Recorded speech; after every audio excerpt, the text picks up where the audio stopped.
जिसे एकादशी व्रत रहना हो उसका नियम है कि गौ सेवा से बहुत जल्दी शरीर पवित्र होता है, हृदय भी पवित्र होता है और गोविंद भी प्रसन्न होते हैं। यदि गावः प्रदक्षिणेर कार्या वंदनीया ही नित्यशः मंगलायतनम दिव्याः श्रेष्ठास्पेता स्वयंभुवा। यदि गाय घर में पाली जाए या गौशाला खोली जाए और गौओं की सेवा की जाए, जिनके पास अर्थ है, भाव है, भगवान स्वयं श्री कृष्णचंद्र जी ने गौ सेवा स्वीकार की, गौवें चराई। गौओं की परिक्रमा करने से, जैसे आप प्रभु के बिहारी जी के मंदिर की 4 परिक्रमा करें तो जो फल आपको मिलेगा वही गाय की 4 परिक्रमा कर ले तो आपको प्राप्त हो जाएगा। गौ की प्रदक्षिणा से, गावः प्रदक्षिणी कार्या वंदनीया ही नित्यशः, जो रोज गाय को प्रणाम करता है और गाय की प्रदक्षिणा करता है तो भगवत प्रदक्षिणा का उसे फल प्राप्त होता है। जहां गौएं विराजमान होती हैं वो बड़ा पवित्र दिव्य तीर्थ स्थल माना जाता है। गौएं जहां विराजमान रहती, गौशाला में भजन करे तो कई गुना बढ़कर के प्राप्त होता है। स्वयं ब्रह्मा जी ने गौओं को दिव्य गुणों से विभूषित बनाया है। अप्यागाराणि विप्राणाम देवतायतनानि च यद गोमयेन शुद्ध्यन्तिम किम ब्रूमो हृदिकम ततः। गाय के गोबर से जहां लेपा जाता है वहां जिस देवता का आवाहन करोगे वही देवता आकर विराजमान हो जाएगा। अपवित्र भूमि में भी यदि गाय के गोबर का लेप कर दिया जाए तो परम पवित्र मानी जाती है। गाय बहुत पवित्र, जहां वो बैठती है, जहां वो मूत्र त्याग करती, गोबर त्याग करती, वो स्थान तीर्थ तुल्य पवित्र माना जाता है। भगवान जब गाय के पीछे पीछे चलते तो गोरा जोड़कर उनके मस्तक पर विराजमान होती, उनके मुखार बिंद पर विराजमान होती। बाल गोविंद के अनिष्टों को दूर करने के लिए गाय के पूंछ को उनके ऊपर से झाड़ा देती थी मैया। जब गुरु मंत्र वैदिक सिद्धांत से दिया गया था पहली बार तो पंचगव्य पिलाया गया था। गोमूत्रम गोमयम क्षीरम दधि सर्पिस्तथैव च गवाम पंच पवित्राणि पुनंत सकलम जगत। कितना भी बड़ा पापी हो, अगर पंचगव्य पिलाया जाए तो वो वैदिक मंत्रों को स्वीकार करने लायक हो जाता है, पवित्र हो जाता है। पंचगव्य में 5 चीजें गाय की होती है। गाय का मूत्र, गाय का गोबर, गाय का दूध, गाय का दही और गाय का घी, ये 5 मिलाकर पंचगव्य पिलाया गया था। पहली बार जब वैदिक मंत्र दिया गया था तो पंचगव्य बनवाया था गुरुदेव भगवान ने सन्यास, और वो पिलाया था। ये पंचगव्य पिलाने से अपवित्रता का नाश होकर पवित्रता का संचार होता है। इसलिए धन्य है उनका जीवन जो गौ सेवा परायण है, भगवत भाव से। गाय में साक्षात भगवान का भाव रखकर गौ सेवा करते हैं। त्रिषिता गौर गृहे बद्धा गेहे कन्या रजस्वला देव शास्त्र सन्निर्माल्य हंति पुण्यम पुराकृतम। यदि घर में गाय बंधी है और भूखी है और प्यासी है तो तुम्हारे सारे पुण्य नष्ट हो जाएंगे। अगर घर में रजस्वला कन्या बहुत काल तक है और उसका विवाह आप नहीं कर रहे हैं तो आपके सारे सुकृत नष्ट हो जाएंगे। यदि घर में ठाकुर जी विराजमान है, कर का पहनाया हुआ माला सुबह तुमने देख लिया तो तुम्हारे सारे पुण्य नष्ट हो जाएंगे, क्योंकि शयन कराते समय तुमने उतारा नहीं, अर्थात तुम सेवा में प्रमाद करते हो। तो देवतास्त सन्निर्माल्य हंति पुण्यम पुराकृतम। जैसे सुबह श्रृंगार किया तो रात्रि के शयन के समय वो हटा लेने चाहिए माले।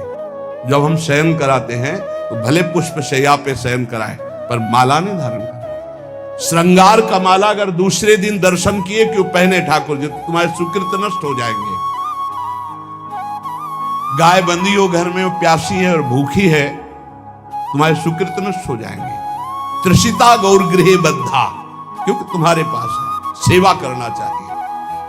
यो वै गाम प्रतिसिद्धेन्त चरंतिम च स्वतृणम नरः तस्य पूर्वे च पितरः कंपन्ते पतनोन्मुखा।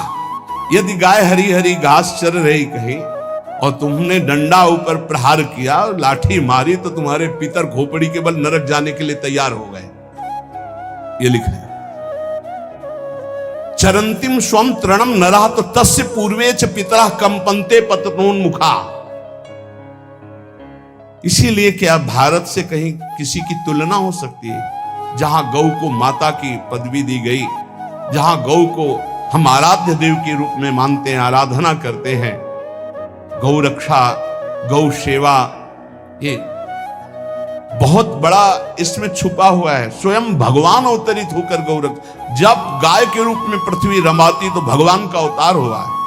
बड़ा विचित्र समय आता चला जा रहा है कि अब आधुनिक यंत्रों की ऐसी सेवाएं हो गई बड़ी बड़ी कि अब न बैल की जरूरत है और ऐसे दूध की महंगाई बन गई कि अब देसी गाय 2 लीटर 3 लीटर 4 लीटर और ऐसी ऐसी कि 20-20 25-25 लीटर दे तो कौन देसी गाय को। गौओं का सेवा का भावना शास्त्र आज्ञा करता है कि जो प्रतिदिन अग्रग्रासे परोभावा कर्तव्यो भक्ति तोन्वहम अकृत्वा स्वयं आहारम कुर्वम नापनोति दुर्गतिम। जे ही तुम्हारे गृहस्थ में घरों में पहले होता था, अब तो भगवान जाने, जे ही पहली रोटी तवा में गई तो वो निकाल करके पक्की रखी जाती थी गौग्रास के लिए, पहला रसोई में। तो इसमें लिखा प्रतिदिन स्वभोजनम, पहले स्वयं भोजन न करके गाय के लिए ग्रास निकालना चाहिए। तो जिनके पास अर्थव्यवस्था जो गृहस्थ धर्म में है या जिनके पास अर्थ है, कुछ रोज 1 रुपया निकालो। हम कह रहे रोज निकालो तो महीने में 30 रुपया होते। 30 रुपया में एक गाय को हरी घास तो एक टाइम पवा ही सकते हो ना, बहुत नहीं है तो 1-1 रुपया निकाल के अगर एक गाय को चारा दोगे तो एक बार का भोजन तो हो ही सकता है। 30 रुपया में हरी घास जाकर उसके दावा एक बार तो पवा दोगे ना। अग्रग्रासे परोभावा कर्तव्य भक्ति तोन्वहम, भक्ति पूर्वक गाय को 1 ग्रास भोजन में 1 रोटी तो निकालना चाहिए गाय के लिए, ऐसा शास्त्र आज्ञा कहता है। जो ऐसा करता है तो अकृत्वा स्वयमाहारम कुर्वन् नाप्नोति दुर्गतिम, अपने आहार से 1 रोटी निकालकर गाय को देता है और स्वयं 3 रोटी भले पाले 1 रोटी गाय को दे दी तो बोले उसकी दुर्गति नहीं होगी, अर्थात उसके अंदर भाव बढ़ता चला जाएगा वो भगवान की भक्ति में।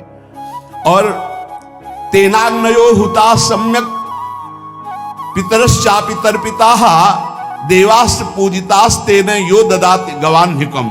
जो प्रतिदिन गौग्रास निकालता है, अर्पित करता है, तो उसको अग्निहोत्र करने का फल मिलता है, उसके पितरों को तृप्ति मिलती है और समस्त देवताओं के पूजन का फल मिल जाता है जो गौग्रास निकालता है। यो वै ताड्यते यष्ट्याधेनुम मर्त्यो विमूढ़धि। जो मूर्ख मनुष्य, जैसे अब गाय दूध नहीं दे रही, मार डंडे डंडे मार रहे हैं, इंजेक्शन लगा रहे हैं, ऐसे वैसे कर रहे हैं, उसको ताड़ना दे रहे हैं, तो बोले जो मूढ़ बुद्धि मूर्ख मनुष्य, यो वै ताड्यते यष्ट्याधेनुम मर्त्यो विमूढ़धि, वो गाय को लाठी से मारता है, डंडे से मारता है, हाथों से मारता है, तो धर्मराजस्य नगरेशा याति करवर्जिताः।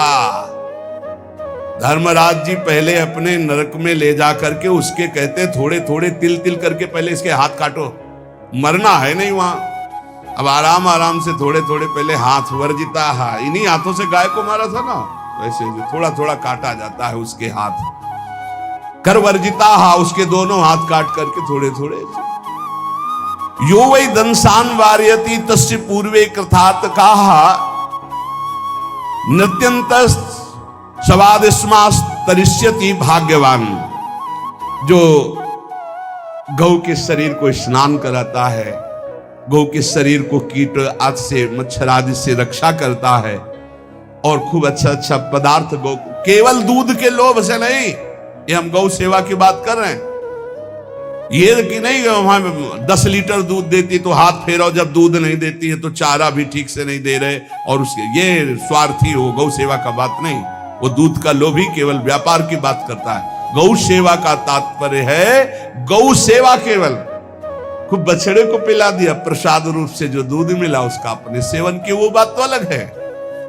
अब बछड़े को तो जरा सा केवल पिन्हाने के लिए कर दिया और खूब सारा दूध लीटर में नाप करके जा रहा है, और उस समय तक तो खवाओ पियाओगे ही खूब अच्छे से। उसके बाद जब दूध देना बंद किया तो उसका आदर सत्कार खत्म, खोल के बाहर ऐसे वो प्लास्टिक खाते घूम रही है, तो ये गौ सेवा नहीं मानी जाएगी, वो स्वार्थ पूर्ति मानी जाएगी। जो सदैव गौ सेवा करता है, उसके डांस मच्छर हटाता है, स्नान कराता है, पीठ में हाथ फेरता है, उसके पूर्वज जो पितर होते हैं वो नाच पड़ते हैं, उनका मंगल होना शुरू हो जाता है कि हमारे वंश में गौ सेवक पैदा हुआ, बड़ा भाग्यवान है और वो गौ के द्वारा हमें तार देगा, ऐसा भाव। गौ सेवा हमारे सनातन धर्म में बहुत बड़ा स्थान गौ सेवा का है। पर एक बात ध्यान रखें, इन सब सेवा का फल है भगवान के चिंतन में निरंतर वृत्ति डूब जाए। हमारी एक एक वृत्ति, एक एक क्षण भगवान के चिंतन में डूब जाए।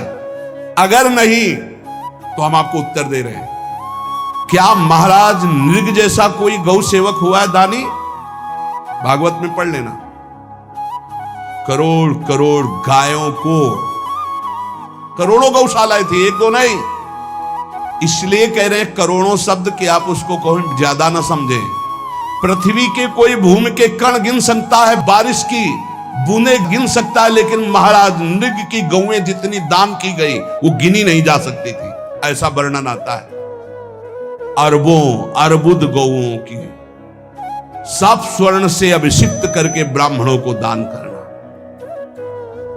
इतने बड़े गौ सेवक, इतने बड़े दान करने वाले, एक चूक हो गई, ना दान लेने वाले तपस्वी ब्राह्मण की गाय किसी अन्य ब्राह्मण को दान कर दी, और वो ब्राह्मण ने जब गाय देखी बोली मेरी गाय चुरा ली। बोले महाराज नृग ने दी। महाराज नृग से कहा मेरी गाय है, तो उनका गौशाला में आ गई होगी, आपको 10,000 गौएं देते हैं, आप अपनी गाय। बोले मैं प्रतिग्रह नहीं लेता। जिसने दान लिया था उसने कहा गाय यही लेके जाऊंगा, तो उनका आप गाय छोड़ दीजिए, आपको 10,000 गाय देते। बोले नहीं लूंगा। बस अनजाने के अपराध ने गिरगिट बना दिया था, कुएं का गिरगिट। पर भगवान बड़े कृपालु हैं, गौ सेवक थे, इसलिए गोविंद द्वारिकाधीश जी ने उनका उद्धार किया। सब साधन का फल है अच्युत भावना से युक्त होकर, भगवत भावना से युक्त होकर निरंतर भजन करते हुए सेवा परायण रहो, चराचर जगत की सेवा परायण रहो। भजन करना ही सबसे बड़ा परम धर्म है। हम सब सेवाएं करें जगत की, लेकिन अंदर से राधा राधा राधा, गोविंद गोविंद गोविंद गोविंद, आनंद आ जाएगा। तन से सेवा करो, मन से भगवान के चिंतन, मामनुष्मर युद्धते, भगवान के चिंतन में रहो। सेवा और व्यापार में अंतर होता है। गौ सेवा के बहाने से धन का जो दान लेना है और उसका अपने में प्रयोग करना, मैं पितरों सहित नरक जाना है, लिख लो। गौ सेवा के बहाने से दान लेना और उसका अपने परिवार के सुख में पैसे का प्रयोग कर देना या अपनी वासनाओं की पूर्ति में लगा देना। आया गौ सेवा के लिए और आप प्रयोग कर रहे हैं गाड़ी घोड़ा नाना प्रकार के सांसारिक भोगों में, तो लिख लो पितर सहित तुम्हारे नरक जाएंगे, क्योंकि गौ सेवा के लिए आया है। गौ सेवा का धन सिर्फ गौ सेवा में ही लगना चाहिए। आप गौ सेवक है, दूध पान कीजिए, रोटी खा लीजिए, लेकिन गौ सेवा का अर्थ आप अपने वासनाओं की पूर्ति में, अपने मनोरंजन में या अपने मन के संकल्प भावना में नहीं पूरी कर सकते। गौ सेवा के लिए ही पूरी कीजिए। गौ के वास का निर्माण, गौ के भोजन की व्यवस्था, वो दूध दे ना दे, वो कैसी भी अवस्था में हो, उसकी सेवा परायणता, उसके लिए सेवक रखना, सेवकों को भी सुख प्रदान करना, लेकिन स्वयं कभी गौ के सेवा के लिए आए हुए धन का स्वयं के लिए भोग न करना और निरंतर भजन में रखना, उसे परम पद की प्राप्ति हो जाएगी। इसलिए हमारे सनातन धर्म में गौ सेवा का विशेष महत्व है और इस महत्व को सबको स्वीकार करना चाहिए। यदि आप गौ पालन स्वयं नहीं कर सकते तो 4 लोग मिलकर के, क्योंकि आज जो गायों की व्यवस्था वो बड़ी दयनीय हो रही है। दयनीय इसलिए हो रही, कि दूध की अधिकता के चाह रखने वाले भैंस रखते हैं या विदेशी गाय रखते हैं। अपनी भारतीय जो देसी गाय है वो उतना अधिक नहीं देती कि 40 लीटर 30 लीटर 25 लीटर, बहुत अधिक देगी तो 5 और 8 लीटर। देसी शुद्ध गाय अपनी जो है वो 8-10 लीटर, बहुत जब व्यवस्था हो। नहीं तो अपने गांव में तो देखा है 2-2.5-3 लीटर से ज्यादा नहीं देंगे, 1.5 लीटर इधर 1.5 लीटर उधर, या बहुत हुआ तो 2 लीटर 2 लीटर। पर वो स्वर्णिम दूध होता है। जो दूध की चाह रखने वाले जन थे अब वो गायों को नहीं रखते, देसी गायों को कोई बिरला ही रखता है। अब पहले बैलों की जरूरत होती थी, गाय बछड़ा दिया तो आनंद होता था कि किसानी के काम में। अब तो ट्रैक्टर है तो बैलों की जरूरत नहीं। अधिक दूध के लिए अरे अब तो पशुओं की जरूरत नहीं, केमिकल से दूध बन रहे हैं, टैंकर के टैंकर। तो फिर हमारी जो गायें हैं उनकी बड़ी दुर्दशा हो रही। तो हमें चाहिए कि जो गृहस्थ जन हैं, धनी मानी जन हैं, या जिनके पास शरीर व्यवस्था, बौद्धिक स्तर, सेवा परायण, अर्थव्यवस्था, वो थोड़ा 4 गायें की व्यवस्था करके उनकी सेवा करें, क्योंकि हमारे सनातन धर्म का स्वरूप है जहां मां पदवी दी गई है गांव को, गौ माता कहा गया है। गौ में समस्त देवता विराजमान है। गौ का बहुत बड़ा महत्व वर्णन किया गया धर्म शास्त्रों में। यहां तक कि जब कोई ऋषि नाराज होता था तो आगे गाय करके जाया जाता था तो क्षमा हो जाती थी, गाय को देखते ही वो क्षमा कर देते थे। बहुत महिमा वर्णन की गई है गौ की। इसलिए जिसको भी अगर नहीं अर्थव्यवस्था है तो एक रोटी तो निकाल सकते हो ना। तुम्हारी रसोई में रोटी बने तो पहली रोटी निकाल लो, और आसपास जहां गाय बंधी हो तो उसको दे आओ जाकर, तो कम से कम धर्म का पालन हो जाएगा, गौ सेवा बन जाएगी। तो गौ सेवा, चराचर जगत की सेवा, भगवत सेवा।